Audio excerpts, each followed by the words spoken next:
Howdy folks, Dominic here with a feed swap. Fellow podcaster Scott Chesworth from The Ancient World has a new season. I'm excited to introduce The Ancient World Ages, a series covering the early Bronze Age collapse around 2200 BCE and the remaking of Southwest Eurasia that occurred in that time. In this feed swap, you'll hear episode A3, The Kings of Kish. It covers the period around 2900 BCE to 2350, a time of kings emerging from legends, figures like Gilgamesh, burial sites like the royal cemetery of and the legendary conflict between Lagash and Umma, recorded on the Stela of the Vultures. Along the way, Scott will introduce you to history's earliest known diplomacy, bilateral treaty, and legal codes. Finally, Scott will set the stage for the most famous conqueror of the day, Sargon of Akkad. The Ancient World, Ages, promises to be an exciting big-picture history of this ancient time.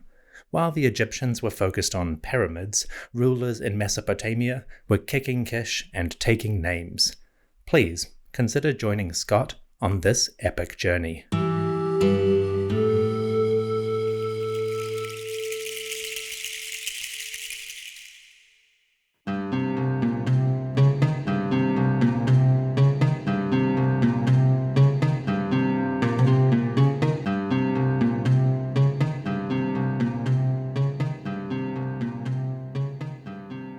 The mace head tells us quite a bit.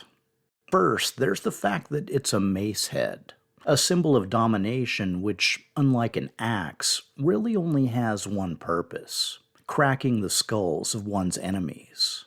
So we've entered a period marked by violent conflict. Second is the imagery, the lion-headed eagle of Ningirsu. The deity, whose name means Lord of Girsu, was a god of agriculture and healing. But, in line with the times, he was now also a god of war. Third was the Macehead setting, a shrine dedicated to Ningirsu in his city of Girsu, which, together with the cities of Lagash and Nina, made up the Sumerian city-state of Lagash. Lastly, there's the text, which records that Mesilim, king of Kish, builder of the temple of Ningirsu, brought this macehead for Ningirsu, Lugal Shah Engur being ruler of Lagash.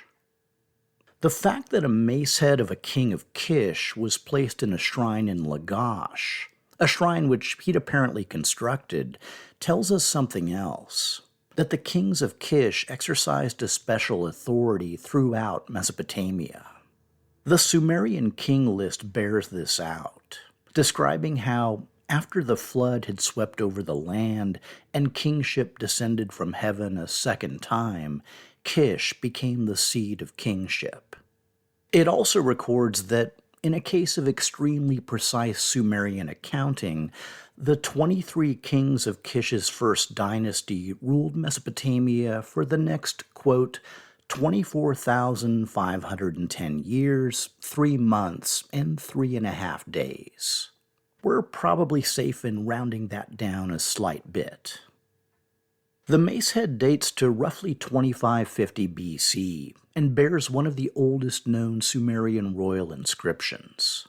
It's possible the stele of Ushum-Gal from the nearby city of Umma may record the name of an earlier king of Kish named Aga, characterized in a later poem as an implacable foe of King Gilgamesh.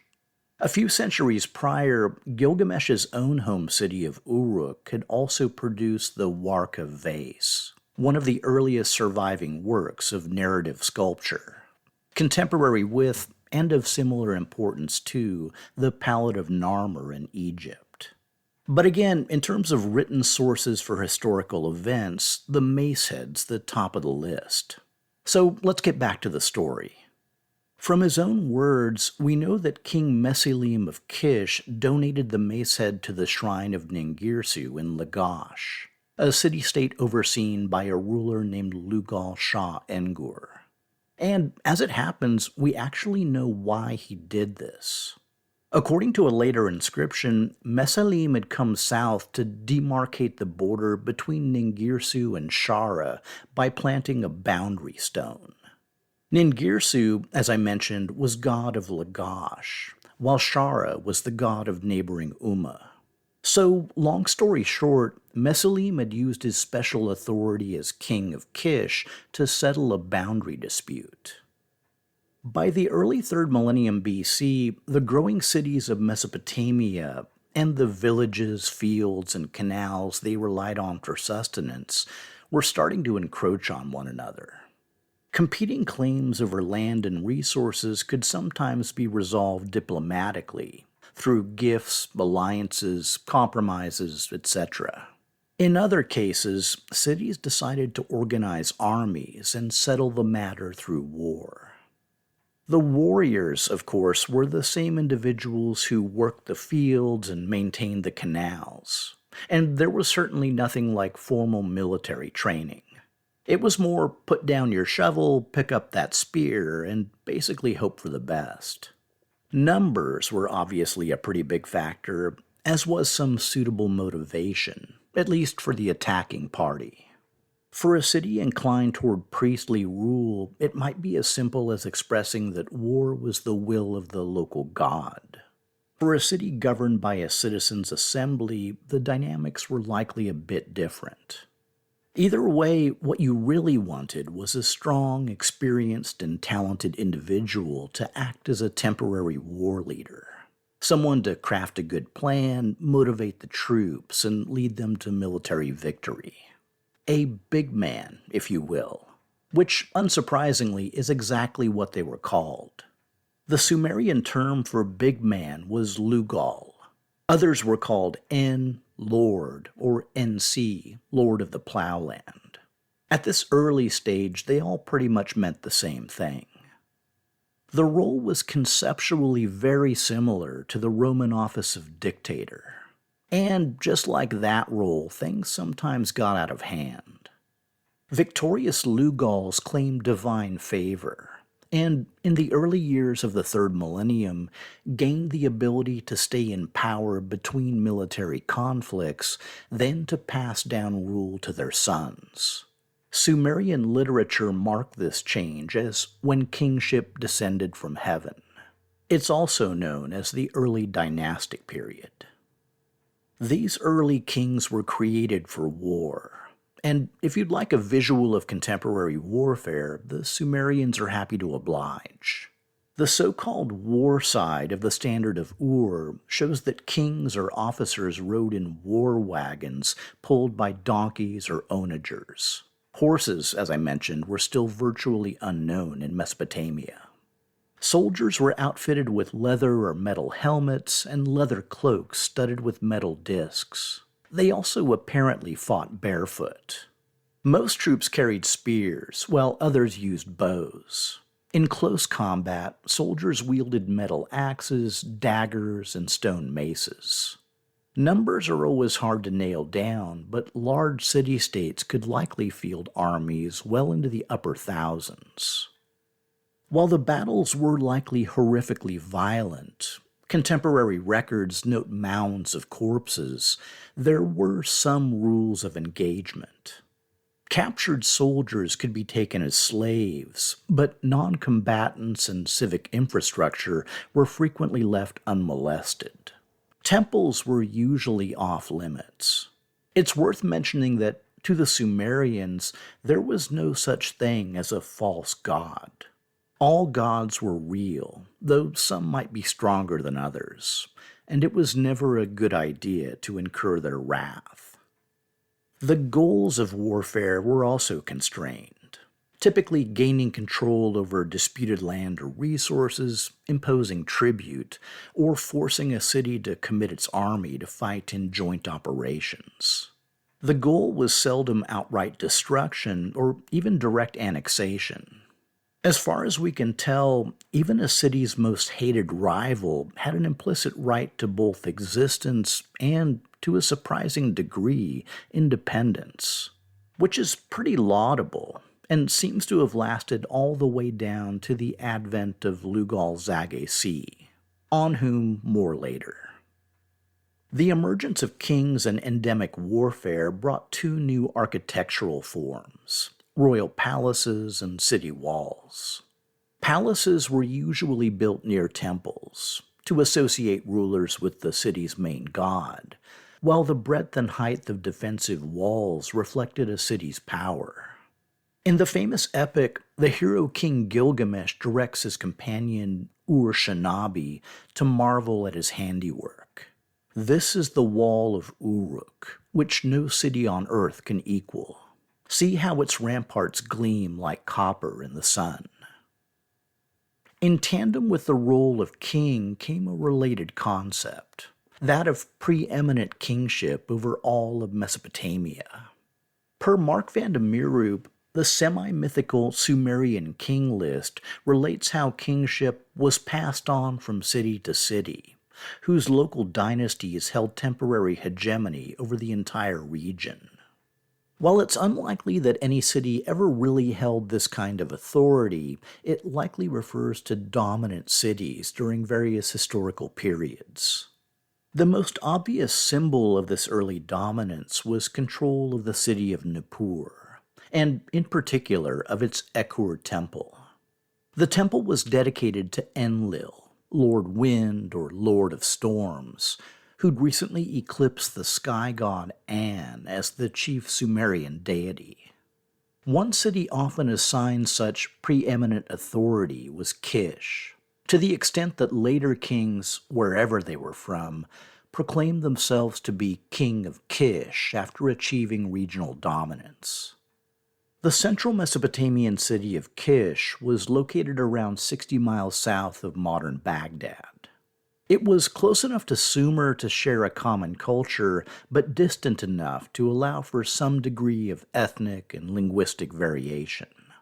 Along with Sumerian, the Kishites spoke a Semitic language related to others in use in the broader region. I'd call it Akkadian, but that's premature, since we haven't really found it Akkad. Per the Sumerian king list, the first dynasty of Kish was started by a king named Etana. Etana was followed by 7 more rulers, several of whom had Semitic names, before we arrive at Enmebaragesi. And we can hang our hat on Enmebaragesi because not only is he mentioned in the Epic of Gilgamesh, but we also have an actual contemporary inscription bearing his name. King list, Gilgamesh, and archaeology. It's a dawn of civilization trifecta. It also happens to bolster the claim that Gilgamesh may be an actual historical figure. No sooner do we start getting multiple sources than those sources start to conflict. The king list says that after Enmebaragesi, Kish was defeated in battle and its kingship was carried off to Uruk. But another source, the Tumal inscription, inserts some connective tissue.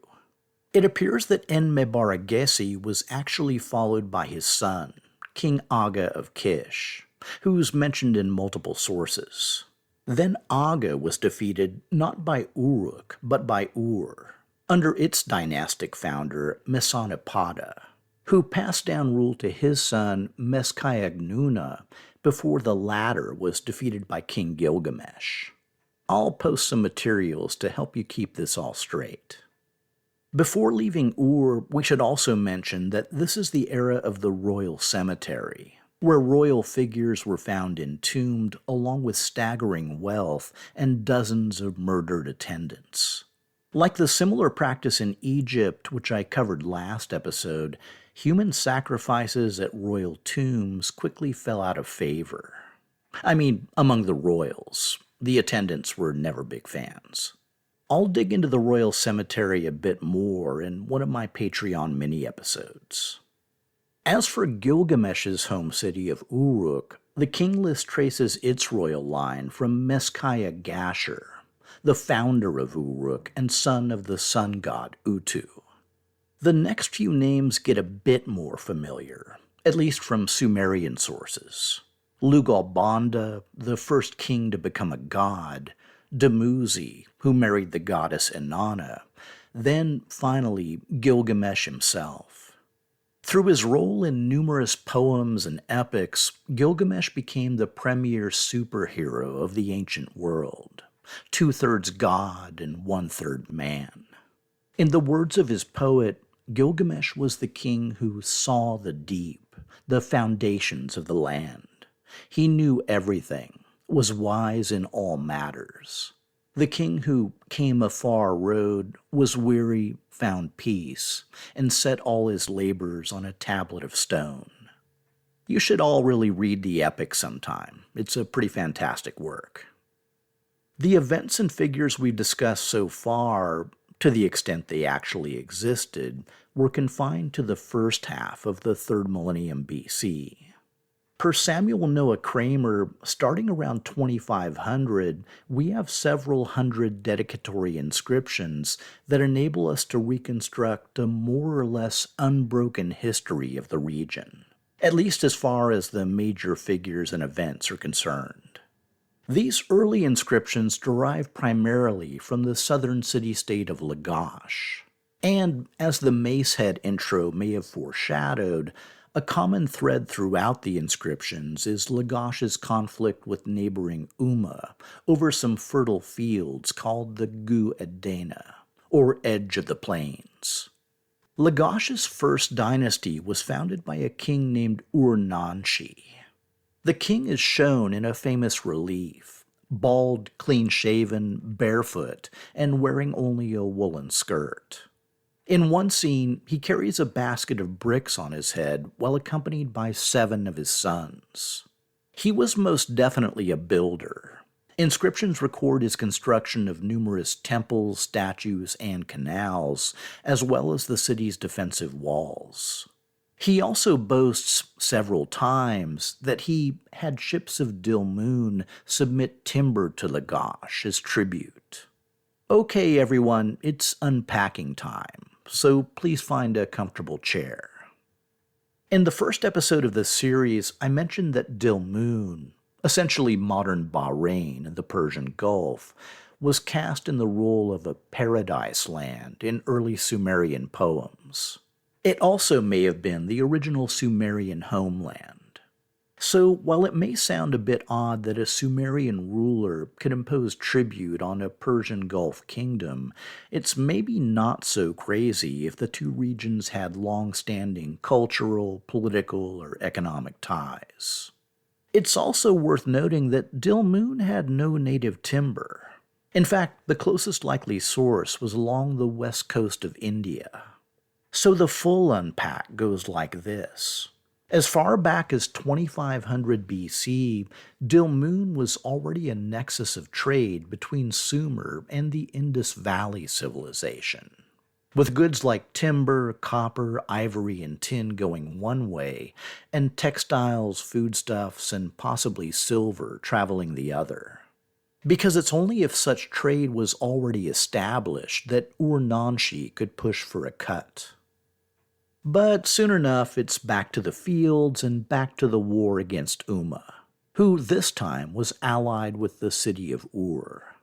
Ur-Namshi notes his success against both and his capture of both enemy kings, which may have quieted things down for a bit. But under Ur-Namshi's son, Akur-Gal, it was right back to business as usual. According to an inscription, during Akur-Gal's reign, Ush, ruler of Umma, acted arrogantly. He smashed Mesilim's monument and marched onto the plain of Lagash, which he then renamed and occupied. During the remainder of his reign, Akur-Gal was unable or unwilling to take back his fields from the Ummaites. Which brings us to 2450 BC and the reign of Akur-Gal's son, Eannatum of Lagash, about whom there is a great deal to say. Let's start with his origin story. Eannatum relates that he was fathered by Ningirsu, nursed by the mother goddess Ninhursag, given a fine name by Inanna, and granted wisdom by Enki, which is quite a lot of godly attention, so the pressure to perform was clearly on. Job 1 was reclaiming captured land from the Ummaites. After a battle in which he was pierced by an arrow, Akhenaten records that he defeated Umma and made 20 burial mounds for it. He restored to Ningirsu's control his beloved field, the Gu Edena. Somewhat surprisingly, the victorious Akhenaten didn't destroy the sacrilegious, trespassing, monument-smashing city of Umma. He didn't even seize their part of the fields, or, as he puts it, he did not cross beyond the place where Mesilim had erected his monument. In fact, he didn't even kick them out of his part of the fields.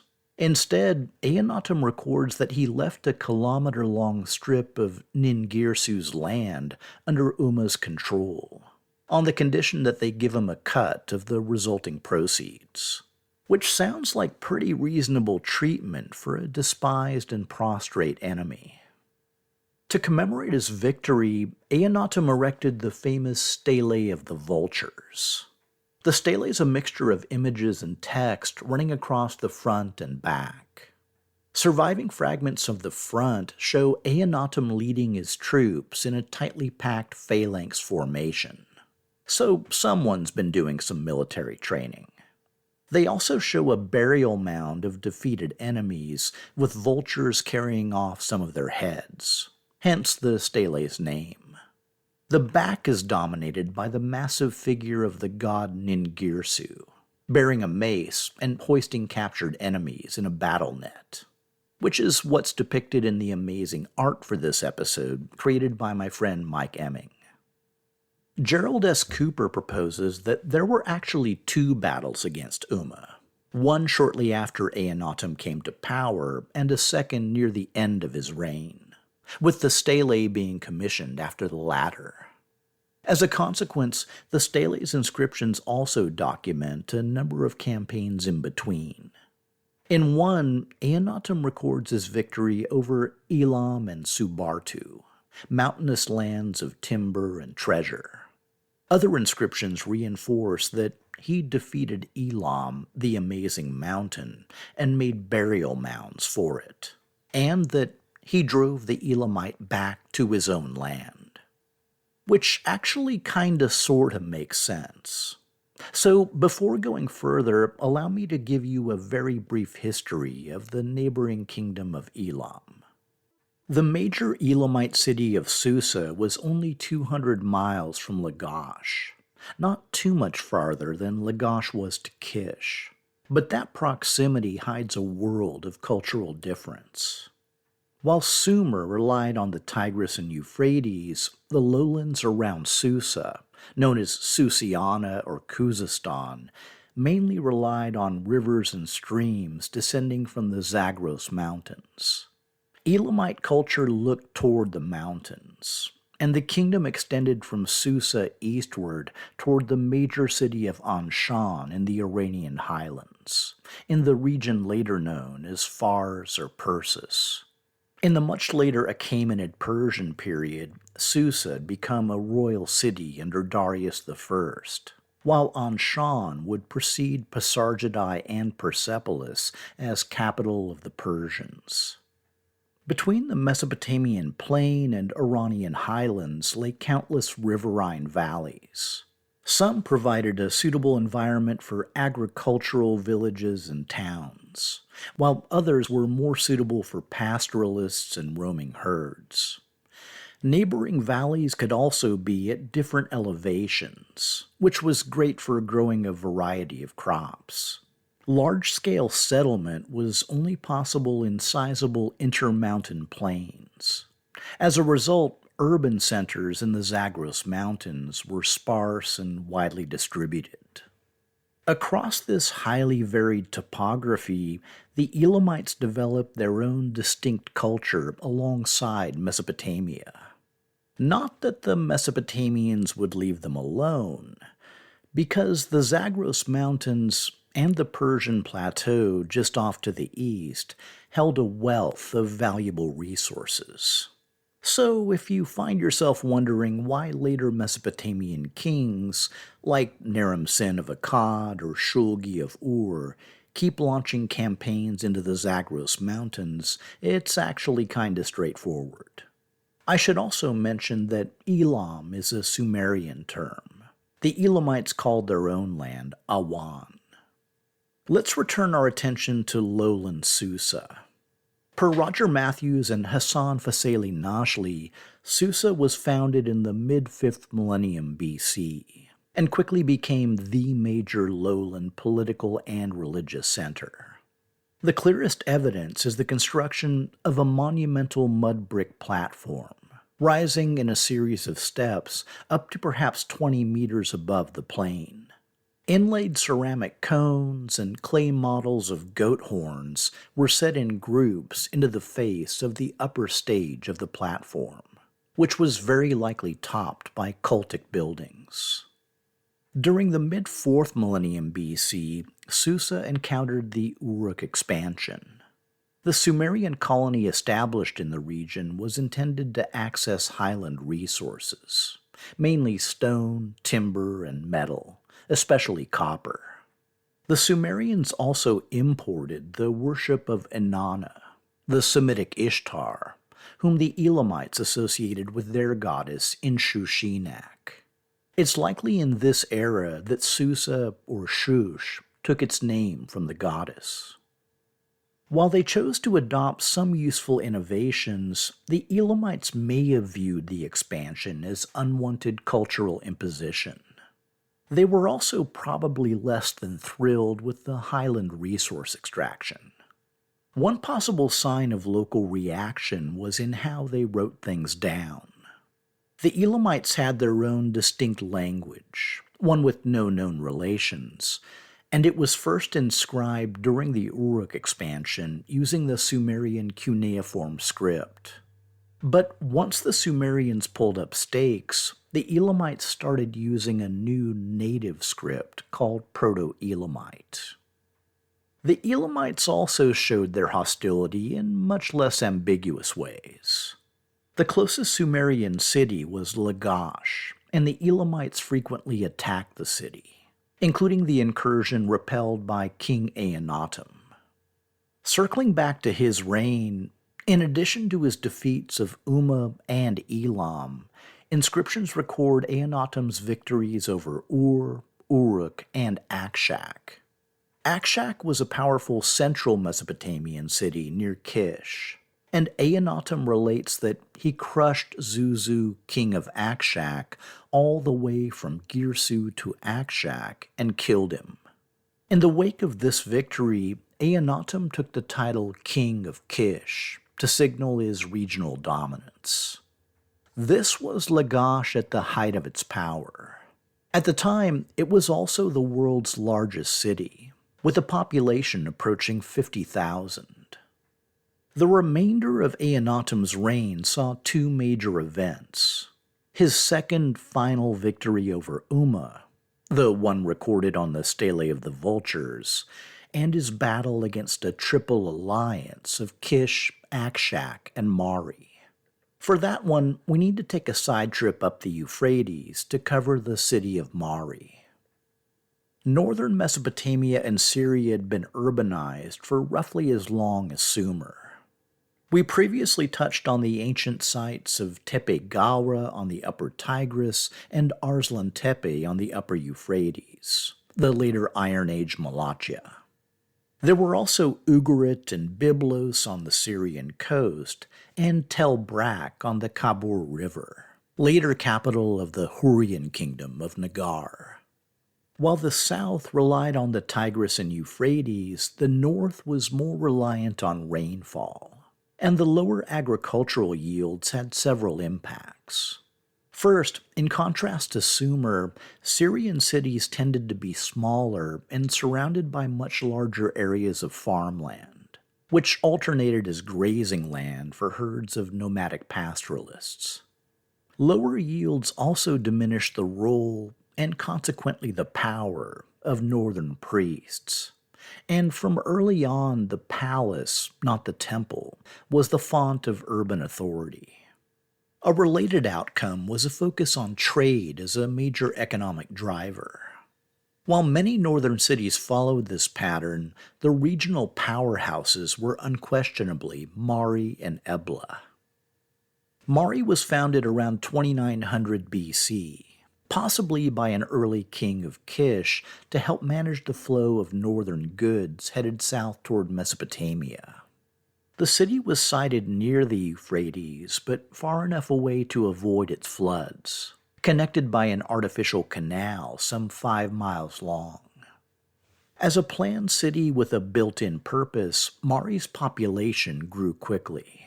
Excavations reveal that the city featured a defensive circular internal rampart roughly 20 feet thick and 30 feet high, reinforced by defensive towers.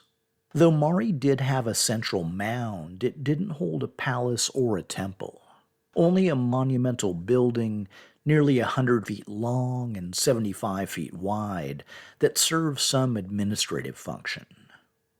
The newly planted city had one major problem. Even farther upriver and off to the west was the much older city of Ebla. Per Trevor Bryce, Ebla was the most politically and commercially powerful kingdom of northern Syria in the early Bronze Age. Its importance derived from its role as hub of a sprawling trade network, with links to the Syrian coast, central Anatolia, Mesopotamia, and regions further to the east. As you might expect, Ebla had some strong opinions about this major new commercial entrepot interposed between them and the wealthy and populous cities of Mesopotamia, which in the early dynastic period typically translated to war. Apart from periodic conflict with Ebla, Mari's history over the next few centuries is only scantily known, other than a brief, mysterious abandonment around 2550 BC.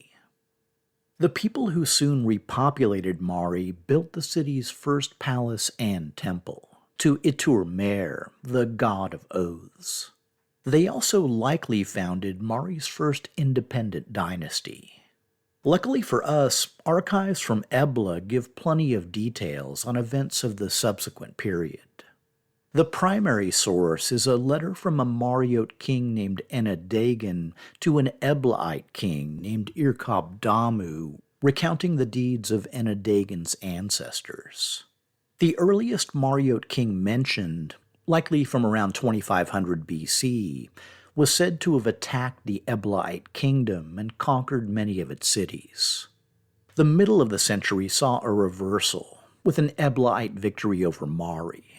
But Mari quickly regained its footing, and its next king conquered the city of Emar, an important Eblaite outpost along the Euphrates. This is roughly the time when the current Mariot king, likely a figure named Ishtup-Ishar, was invited by the king of Kish and the king of Akshak to join an attack on Lagash. It's not clear what the motivation was, except for Akshak, who probably wanted revenge. One thing I'll mention is that Kish and Mari, along with Ebla, despite the hostility, were all closely integrated in terms of language, culture, trade, and diplomacy. Per Amanda H. Podany, the Semitic languages spoken in each city were probably mutually intelligible. They used the same weights and measures, the same calendars, and worshipped many of the same gods. Perhaps most importantly, they all used the same cuneiform writing system adopted from southern Mesopotamia. In fact, one of the world's earliest dictionaries was created to translate Sumerian words into Eblaite. Going by contemporary statues and reliefs, even fashions and hairstyles were similar. Men wore long kilts made of a tasseled fabric, while women donned floor-length tunics of the same material, leaving one shoulder exposed. Kings wore their hair long, parted in the middle, and tied up in the back in a complicated bun-like knot. They also wore a braided headband, which basically served as a crown. If you'd like a visual, you can basically look at my podcast logo. Whatever Kish and Mari's motivations, they decided to ally with Akshak. Combined armies marched south and confronted King Eannatum on his northern border. And then something happened. If you believe Eannatum, it's pretty straightforward. He defeated Kish, Akshak, and Mari. Bing, bang, boom. But subsequent developments don't necessarily bear that out. Whether defeat, stalemate, or Pyrrhic victory, the battle's aftermath saw a steep decline in the power and influence of Lagash. Eannatum was soon succeeded by his brother Enannatum, whose own reign was entirely focused on the border conflict with Umma. No more bestriding Sumer like a colossus, no more Stelae, no more King of Kish. And insult to injury, Lagash soon lost the title of world's largest city, not to Kish or Akshak, but to Mari. Mari's first golden age kicked into gear at the dawn of the 24th century. Its new king, Iblul-Il, started things off relatively pro forma by attacking the kingdom of Ebla. He eventually conquered so many of its cities that his Eblaite contemporary Igrish-Halam was forced to pay tribute to Mari. Iblul-Il then proceeded to campaign as far as the middle Euphrates, and even some distance south along the Tigris. By the end of his reign, Mari was clearly the dominant power in northern Syria. The king celebrated his many victories by erecting statues of himself in several of his city's temples. Iblul-Il was briefly succeeded by a king called Nizi, then by King Enadagan. In Ebla, the new king was Irkab-Damu, son of the disgraced king Igrish-Halam, who'd given the Mariotes tribute. To make sure the tribute continued to flow, and remind Irkab-Damu of his proper place, Enadagan of Mari sent him the letter we mentioned earlier, the one recounting his ancestors' victories, particularly those over Ebla. Irkab-Damu was not impressed, and launched a fresh war against Mari. The end result was that Mari's gains of the last few decades were almost completely erased. Enadagan was forced to agree to some sort of treaty that ended the conflict, though he was apparently spared the reverse humiliation of having to pay tribute to Ebla. It's worth noting that letters from King Irkab-Damu of Ebla include both the earliest known diplomatic letter to the powerful king of Hamazi in the Zagros foothills, and the earliest known bilateral treaty with the subordinate king of nearby Abarsal. As Podani highlights, their formulaic style suggests that diplomacy was already a well-honed art by the time these letters were written. They just happen to be the oldest surviving examples. The treaty with Abarsal covers a broad set of topics, from trade to mutual defense to the proper treatment of messengers and merchants to fines for various transgressions, including murder. Such treaties were always sworn by the gods and invoked disastrous consequences for any violation. It was just such a treaty that ended the conflict between Irkab-Damu of Ebla and Enadagan of Mari. The final blow to the Mariote dynasty came under Enadagan's successor, King Haidar. During his reign, an Eblaite vizier named Ibbi-Sipish, granted vast authority by the new Eblaite king, formed a military alliance with Kish and the Hurrian city of Nagar. According to Podani, Ibbi-Sipish sealed the alliance by sending thousands of bronze spearheads to both cities. In the mid-24th century BC, the Triple Alliance defeated the Mariotes at Turka, some distance north of Mari. And just like the earlier case with Lagash, the battle's aftermath saw a steep decline in the power and influence of Mari, though events from the south would soon overtake both cities.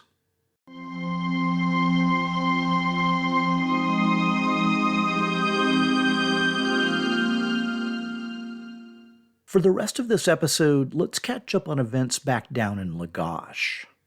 During the reign of Akhenaten's successor and brother Akhenaten, the city of Umma remained a royal pain, refusing to pay its cut of the barley, diverting water channels, smashing monuments, you name it.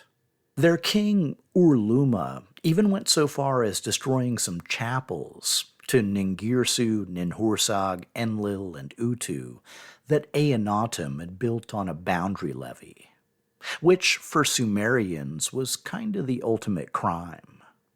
Urluma then hired people of foreign lands as mercenaries and marched on Lagash from the north. Inscriptions record that King Akhenaten fought with Urluma in the field of the god Ningirsu. They also record that it was Enmetana, beloved son of Akhenaten, who defeated Urluma. The victorious prince Enmetana soon succeeded his father as king of Lagash. Urluma of Umma was succeeded by his nephew, a former temple administrator named Eel, or as Enmetana calls him, Eel the field thief, who speaks evil. Eel was just as hostile to Lagash as his uncle Urluma had been. The new king threatened to divert some canals, but Enmetana managed to dissuade him. Through war or diplomacy isn't really clear. Once things calmed down, Enmetana decided to try his luck at something new, extending Lagash's holdings southwestward toward Uruk. He met with some initial success. Inscriptions record Enmetana using conscripts from Uruk to build a local temple. But at some point, Enmetana faced some serious pushback from King Lugal-Kinshi Dudu of Uruk. I know, it's a pretty funny name. Inscriptions record that the latter was not only king of Uruk, but also of Ur, and also had the regional juice to call himself King of Kish. The result was peace, or possibly an alliance, and a text records that at that time, Enmetana, ruler of Lagash, and Lugal-Kinshi Dudu, ruler of Uruk, established brotherhood. After ruling Lagash for 19 years, Enmetana was succeeded by his son, Akhenaten II, who was apparently killed around 3 years later in another Elamite raid. At this point, the throne of Lagash was usurped by a former high priest of Ningirsu named Enentarzi. Enentarzi then ruled for 6 years before being succeeded by his son, Lugalanda. According to ancient texts, Lugalanda's own 6-year reign was a masterclass in corruption, confiscating lands, overtaxing citizens, appointing cronies to positions of power, corrupting the priesthood, and misusing properties for his own personal gain. Which was all pretty odious, but it did set the stage for his semi-famous successor, King Urukagina of Lagash. The events around Urukagina's rise are unclear. Lugalanda may have been killed or simply died, or Urukagina may have usurped his throne. What is clear is what happened next. The new king promulgated a set of social and ethical reforms that are often cited as the earliest example of a legal code in recorded history. It's basically making the leap from a treaty, stipulating how two rulers should act toward each other, to addressing how members of one's own society should act toward each other, including the king himself. The code starts by noting ongoing abuses, including overtaxation, price gouging, forced labor, forced forfeitures of lands and goods, and, quote, temple administrators ripping out the orchards of the poor. It then relates how Urukagina ended these practices by, quote, restoring the customs of former times. He also refers to a binding oral agreement with the god Ningirsu that he would never subjugate the orphan or widow to the powerful. The code also includes the earliest appearance of the word freedom, the Sumerian Amagi, in all of recorded history, which is pretty amazing, but also a bit ironic given what's coming down the tracks. Over in Umma, King Eel the Field Thief was succeeded by a short-reigning son-in-law named Gishakidu, then by a figure named Bubu. We don't know much about King Bubu, other than his name is pretty hilarious, and that he was the Luma priest of Nisaba, the Mesopotamian goddess of writing. He may have been Gishakidu's son, or not. We don't really know how long he ruled. We can maybe assume that he devoted his reign to building up Umma's armed forces. If so, that'd help explain the reign of his son, another Luma priest of Nisaba who took the name of King Who Fills the Treasury, or in Sumerian, Lugal-Zagai-C. In the 2360s BC, Lugal-Zagai-C embarked on an entirely novel undertaking, the complete conquest of all of Mesopotamia. Being a king of Umma, one of his early targets was longtime enemy Lagash, currently ruled by the OG lawgiver Urukagina. And here's something interesting transpired. In addition to his legal reforms, Urukagina had also boasted of building the Wall of Girsu, one of the three main cities that made up Lagash. As a consequence, while Lugal-Zagai-C seized most of Lagash, he was apparently unable to take the newly fortified city of Girsu. Or maybe he had other priorities. Either way, in a poignant twist, it meant that Urukagina remained alive to document the conquest of his kingdom. He records that the leader of Umma set fire to the Ekir Bira. He set fire to the Antasur, and bundled off its precious metals in lapis lazuli.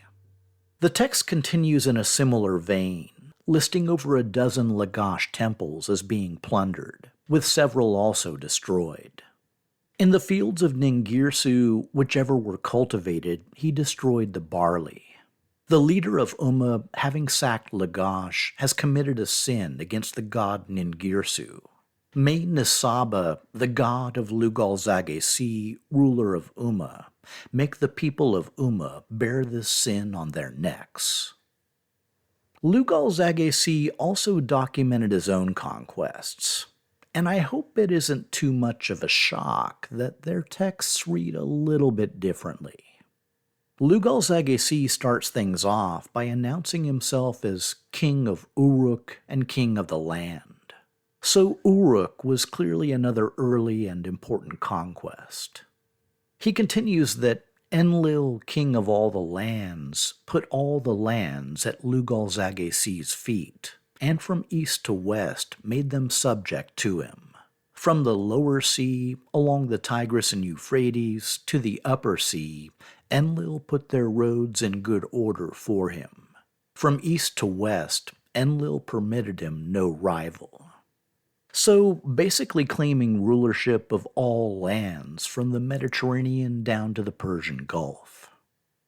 He then leaps right over the messy conquests to get to the happy ending. Under Lugal-Zagai-C, the lands rested contentedly. The people made merry. Uruk spent its time rejoicing. Ur, like a bull, raised high its head. Larsa, the beloved city of the god Utu, made merry, and Umma, the beloved city of Shara, lifted its huge horns. I mean, I'm not sure what Urukagina was going on about. This guy sounds pretty amazing. Sometime during Lugal-Zagai-C's reign, the city of Ebla was destroyed, which is actually kind of awesome for us, since the burning of the palace baked the clay tablets that preserved a lot of the history we covered earlier. But otherwise, not so great for the Eblahites. While the responsibility may lie with the briefly resurgent Mari, the more likely culprit was Lugal-Zagai-C. If so, it bears out his claim to have conquered right up to the Mediterranean. The sweeping triumphs of his early years paved the way for a reign of several decades, though it's unlikely that reign was as peaceful and secure as the king might have you believe. In the same inscription where he notes his victories, Lugal-Zaggisi seems acutely aware of his newly forged empire's fragility. He pleads that, "May the favorable destiny which An and Enlil have determined never alter for me. May I forever be a proud shepherd." He also requests that the nipples of heaven function properly under me. Which, sure, we all want that. We'll leave things there for this supersized episode on the Early Dynastic Period. Next episode, it's back to Egypt and the glories of the Old Kingdom. We'll see how, in stark contrast to Sumerian infighting, the Egyptians pooled their considerable resources to build some amazing monuments. Pyramids, of course, but also sun temples. Though not without a few challenges and bumps in the road. Next time on The Ancient World.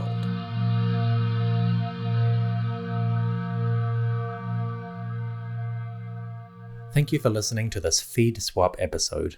If you would like to hear more from the Ancient World podcast, you can visit their website, ancientworldpodcast.com, or you can find them on all podcasting apps. Thanks for listening. I'll see you soon.